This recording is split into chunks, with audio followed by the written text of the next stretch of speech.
Hello बच्चों, कैसे हो आप सभी। तो जैसे आपको पता है हमें अभी इलेक्ट्रोकेमिस्ट्री कर रही हैं, ठीक है।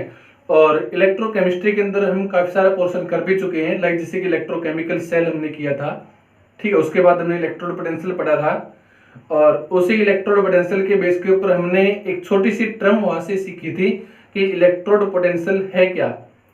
अब इलेक्ट्रोड पोटेंशियल क्या था कि जब भी एक मेटल के इलेक्ट्रोड को खुद के आयनिक सॉल्यूशन के अंदर जब हम रखते हैं तो वो मेटल या तो इलेक्ट्रॉन को क्या करता है, डोनेट करता है, या फिर इलेक्ट्रॉन को क्या करता है, वो गेन करेगा।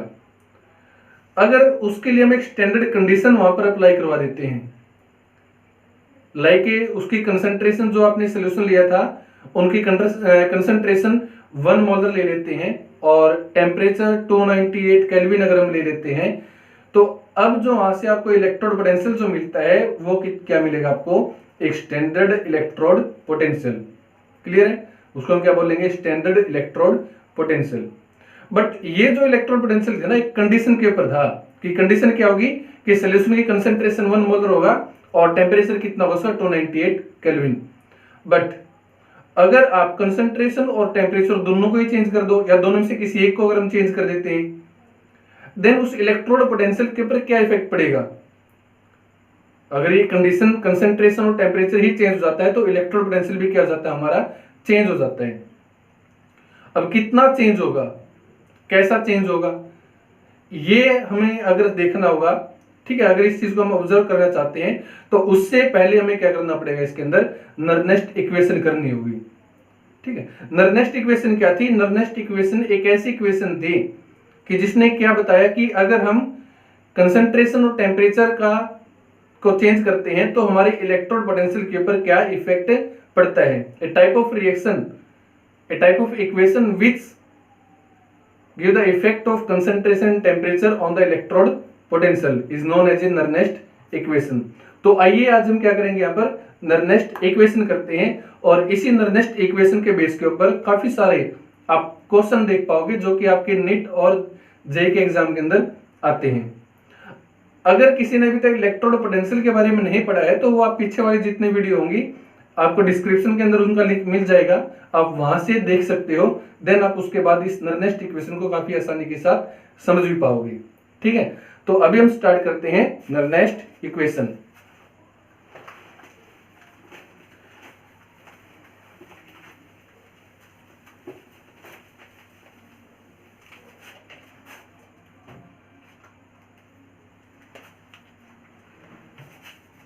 तो हम स्टार्ट करते हैं अभी नर्नेस्ट इक्वेशन। नर्नेस्ट इक्वेशन थी क्या, तो पहले डेफिनेशन लिख लो, which gives effect of concentration and temperature on the electrode potential, ठीक है। एक ऐसी इक्वेशन जो इलेक्ट्रोड पोटेंशियल के ऊपर कंसंट्रेशन और टेम्परेचर का क्या इफेक्ट पड़ता है उसको हम बोलेंगे इसकी नर्नेस्ट इक्वेशन।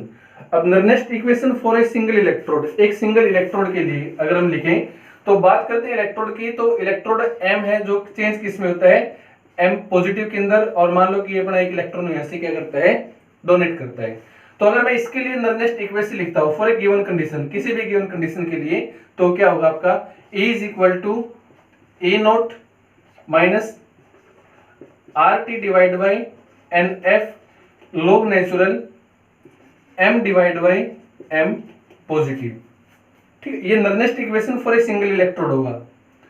बट हमने देखा है कि अगर आपके पास प्योर गैस, प्योर लिक्विड, या प्योर आपके पास क्या हो, सॉलिड हो, तो हम उनकी कंसंट्रेशन को कितना लेके चलते हैं, एक यूनिट के बराबर, ठीक है।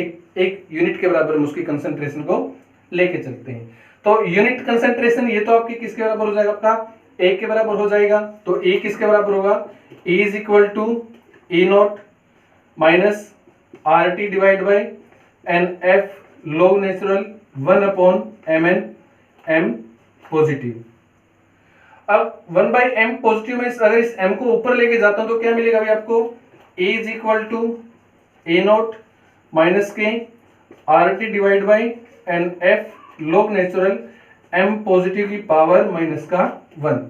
अब मैं इसको कैसे पढ़ूंगा, इसको पढ़ूंगा मैं log m की पावर n, और log m की पावर n क्या होता है, ये जो n होता है वो क्या आ जाता है आपका आगे आ जाएगा। अगर माइनस का 1 आगे आएगा तो जो ये जो माइनस है वो किस में हो जाएगा आपका चेंज प्लस के अंदर। ठीक है, ये किस में चेंज हुआ आपका प्लस के अंदर। तो ये बन जाती है आपके लिए एक Nernst equation for a single electrode, जहां पर E क्या है, ये E रिप्रेजेंट करता है electrode potential for a given condition. ठीक है, गिवन कंडीशन के लिए इलेक्ट्रोड पोटेंशियल E नॉट ये रिप्रेजेंट करता है electrode potential at standard condition. R ये गैस कांस्टेंट होता है जिसकी वैल्यू हम कितनी लेके चलेंगे 8.314। T टेम्परेचर होगा जिसको हम किस में मानेंगे केल्विन के अंदर लेके चलते हैं इसको। ठीक है, उसके बाद F ये क्या है आपके पास फैराडेज कांस्टेंट जिसकी वैल्यू कितनी होती है 96500। ठीक है, 96,500। N क्या है, N यहां पर होगा नंबर ऑफ इलेक्ट्रॉन लूज। ठीक है, इलेक्ट्रोड कितने इलेक्ट्रॉन को लूज करता है वो रिप्रेजेंट करेगा हमारा N। तो ये Nernst equation for a single electrode हमने लिख लिया है। ठीक है, नर्नेस्ट इक्वेशन क्या है, जो आपको कंसंट्रेशन और टेम्परेचर का इफेक्ट बताए किसी भी ठीक है इलेक्ट्रोड पोटेंशियल के ऊपर, क्योंकि वो स्टैंडर्ड दिया हमारे पास। अगर हम उसकी कंसंट्रेशन और टेम्परेचर को चेंज कर दें तो वो चेंज हो जाएगा। कितना चेंज होगा नर्नेस्ट इक्वेशन से पता चलेगा। तो एक इलेक्ट्रोड के लिए हमने यहाँ पर मान लिया कि एक इलेक्ट्रोड आपके पास इस तरह से चेंज होता है, तो उसके लिए नर्नेस्ट इक्वेशन क्या होगी आपके पास ये होगी, जहां पर जो प्योर जो यहाँ पर मेटल का इलेक्ट्रोड है उसका कंसंट्रेशन के अंदर कोई भी इफेक्ट नहीं पड़ता, तो हम इसको क्या मान के चलेंगे एक के बराबर। तो आपके पास जब हम इसको पूरा सोल्व करते हैं तो E is equal to A naught plus R T divide by N F log natural M positive, इसके बराबर क्या आ जाता है आपका इलेक्ट्रोड पोटेंशियल आ जाएगा एट ए गिवन कंडीशन। ठीक है, जहां पर E क्या है ये इलेक्ट्रोड पोटेंशियल है बट गिवन कंडीशन के ऊपर। ठीक है, स्टैंडर्ड के ऊपर नहीं होगा, गिवन कंडीशन के ऊपर होगा। E नॉट ये आपका स्टैंडर्ड कंडीशन के ऊपर होगा electrode potential. R gas constant है, T टेम्परेचर है, F Faraday constant, N number of electron कितने लूज करता है। बट उसके बाद क्या होगा कि जो लॉग नेचुरल जो है ना, इस लॉग नेचुरल के अंदर तो हम कंडीशन के इसके अंदर तो हम क्या कर सकते कैलकुलेशन कर ही नहीं सकते, तो इस लॉग नेचुरल को चेंज किस में करेंगे लॉग के अंदर।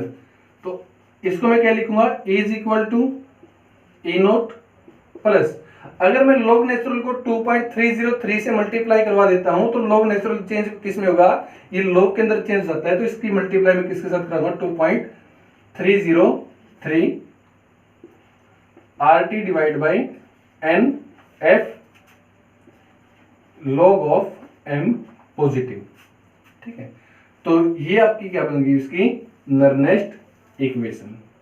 ठीक है, फॉर ए इलेक्ट्रोड। क्लियर है यहां तक का। तो उसके बाद हम करते हैं Nernst equation for a electrochemical cell. पूरे इलेक्ट्रोकेमिकल सेल के लिए इलेक्ट्रोड पोटेंशियल को हम कैसे निकालेंगे बाय यूजिंग नर्नेस्ट इक्वेशन। तो electrochemical cell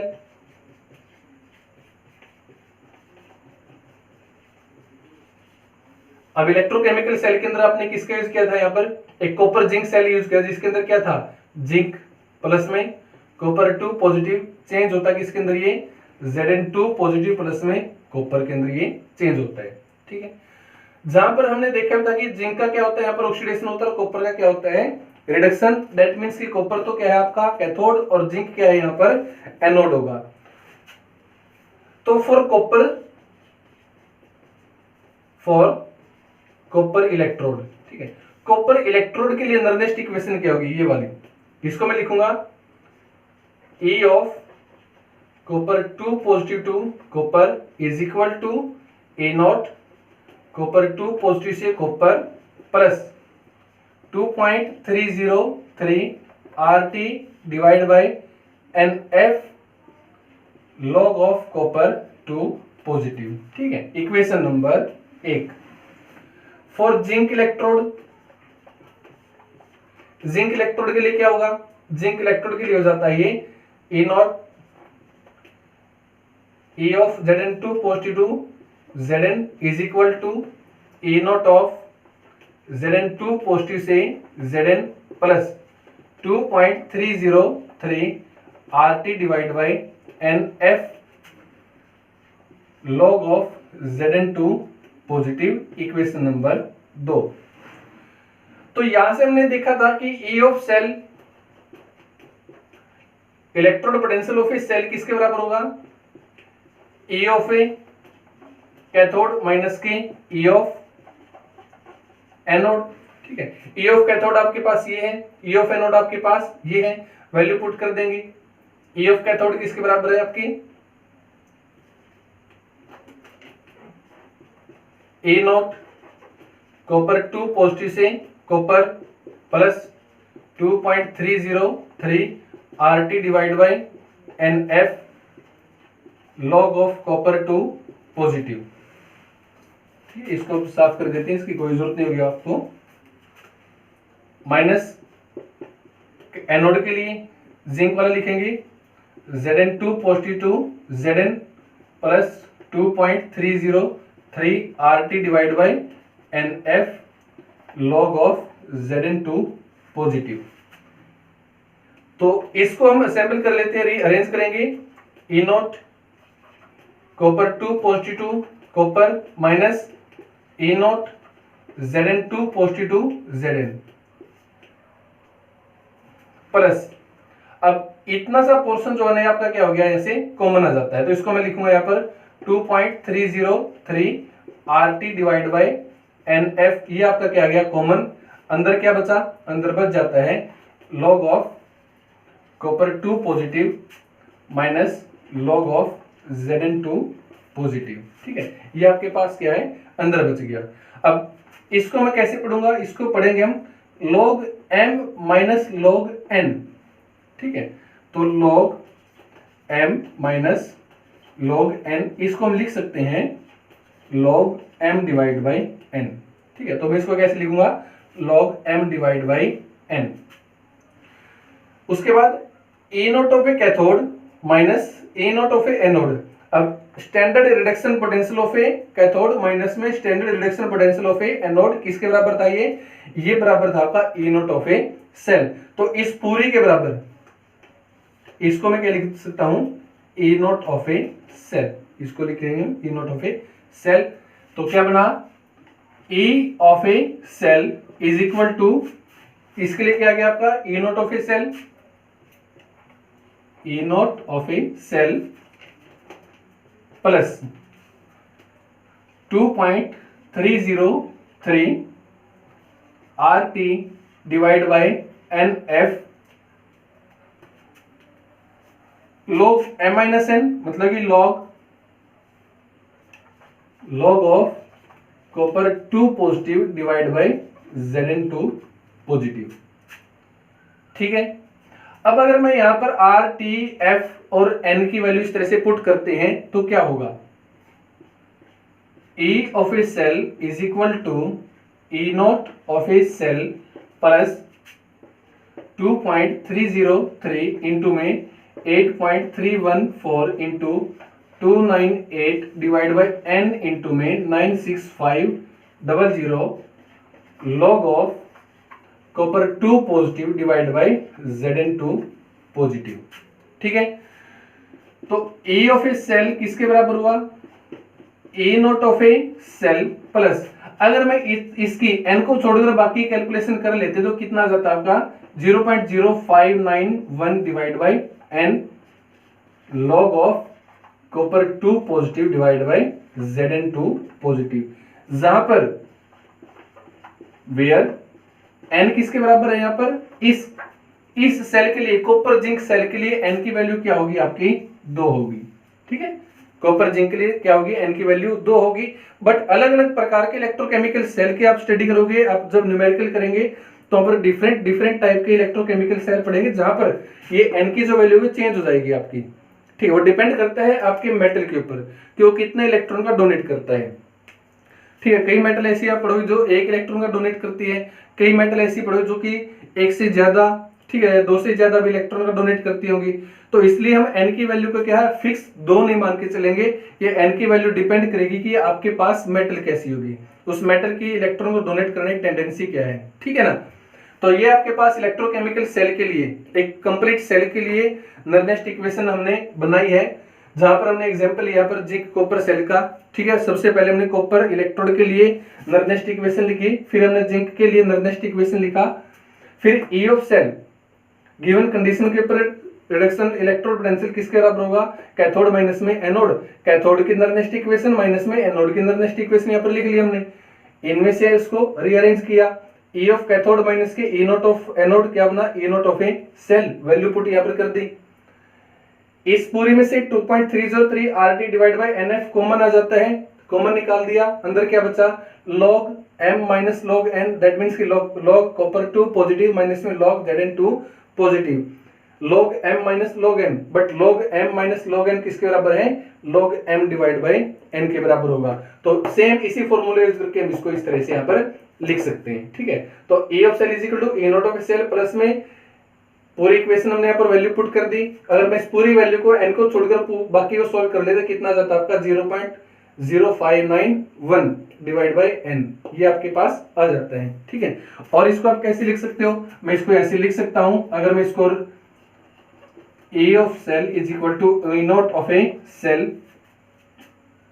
plus 0.0591 divide by n log of, अगर मैं इनको रिवर्स करता हूं दैट मीन्स कि ऑक्सीडेशन को ऊपर लेके जाता हूं और रिडक्शन को नीचे लेके जाते हैं, तो इस पूरे की वैल्यू क्या बन जाएगी, इसकी माइनस का 1 हो जाता है।